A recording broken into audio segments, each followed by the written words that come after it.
Setelah menempuh perjalanan kurang lebih 2 km menuju ke lokasi, tibalah kami di lokasi mata air yang sehari-hari digunakan oleh warga masyarakat desa Butulaka, yang digunakan oleh dua anak kampung, Kampung Woimite dan Lianggere.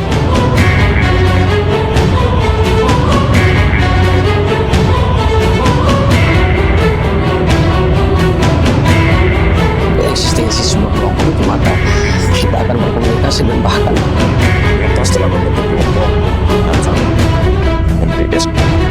seperti satu pembuatan pupuk organik,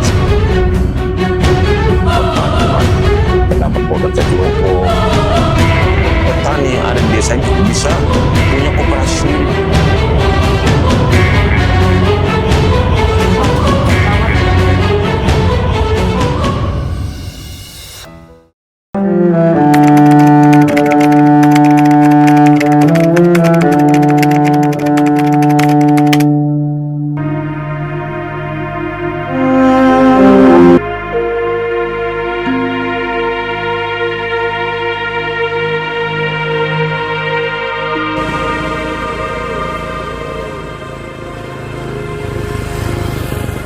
Sama Tuhan dan juga seizin kita semua di tempat ini, saya membuka kegiatan festival pangan lokal hari ini dengan doa.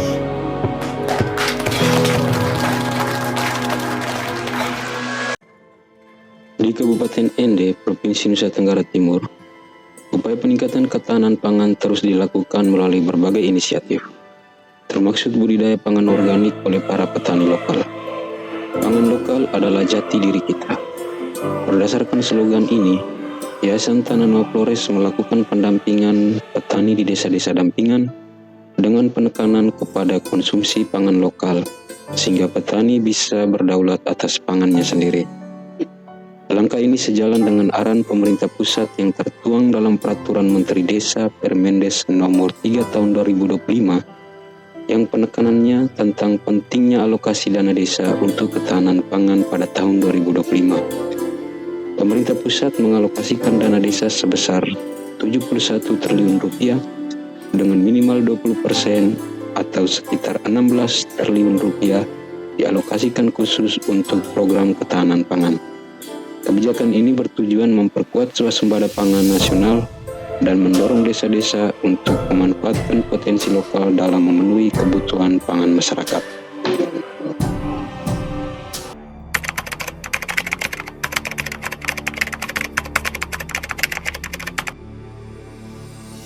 Salah satu langkah penting dalam pertanian cerdas iklim adalah penerapan pola olah tanah yang tepat. Metode olah lubang diterapkan dengan membuat lubang tanam pada titik tertentu sehingga dapat menghemat air dan pupuk. Sementara itu, olah jalur dilakukan dengan mengelola tanah secara selektif dalam membentuk jalur untuk menjaga struktur tanah dan mengurangi erosi. Sedangkan pada daerah berbukit, terasering juga solusi terbaik dalam mencegah longsor dan mempertahankan kesuburan tanah. Dengan metode ini, petani dapat memanfaatkan lahan dengan lebih efisien dan tetap menjaga keseimbangan alam.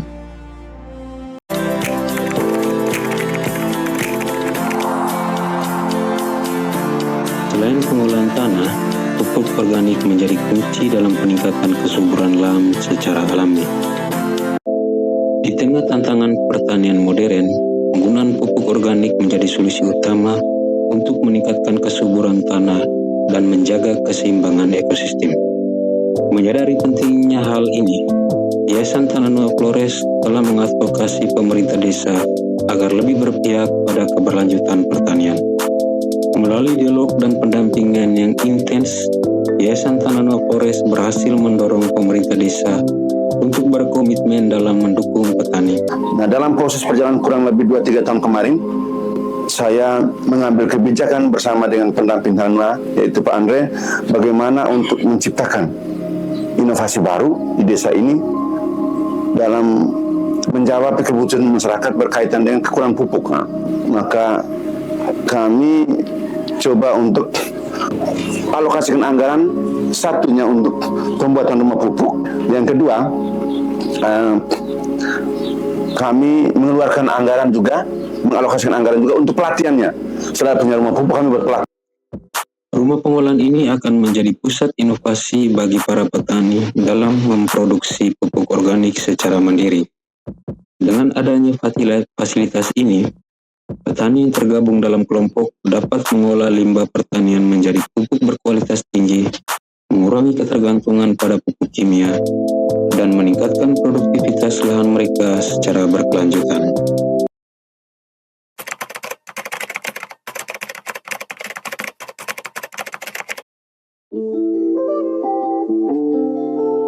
Di pelosok desa, petani adalah tulang punggung ekonomi.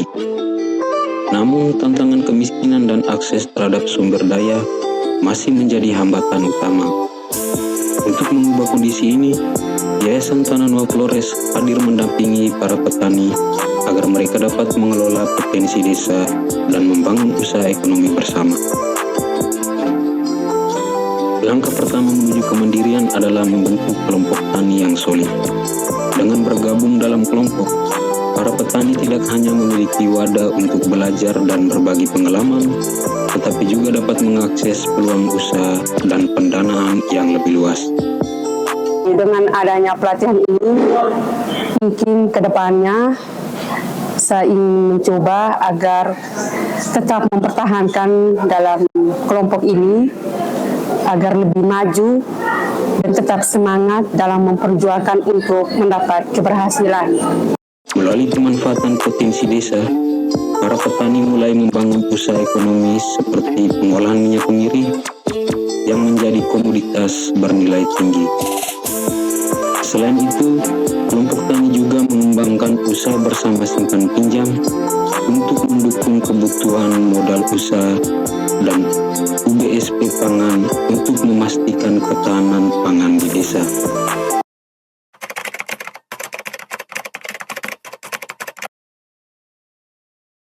Sebagai kepala desa, saya berharap bahwa kerja-kerja relawan itu akan tetap ditingkatkan, bahkan kita perlu membuat satu, kalau disepakati ya bersama kelompok, relawan-relawan yang ada itu bisa di-SK-kan melalui surat keputusan kepala desa, sehingga secara legal standingnya bahwa mereka itu punya kekuatan hukum yang ada di desa.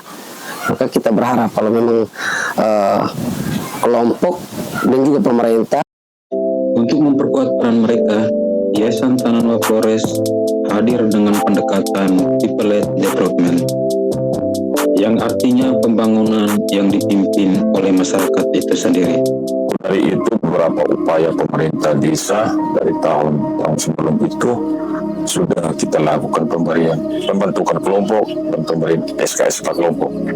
Dengan adanya kelompok dan juga pendampingan Tanah Nueva, dan kita berkolaborasi di dalam kelompoknya juga berjalan baik.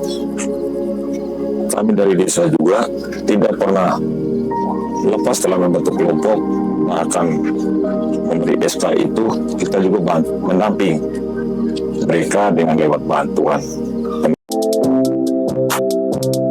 Melalui kelompok tani yang aktif dan solid, para petani tidak hanya bertani, tetapi juga berorganisasi, berdiskusi, dan mengambil keputusan penting bagi masa depan desa mereka. Dengan semangat kebersamaan, mereka mengelola sumber daya secara mandiri, meningkatkan produksi, serta menciptakan inovasi berbasis kearifan lokal.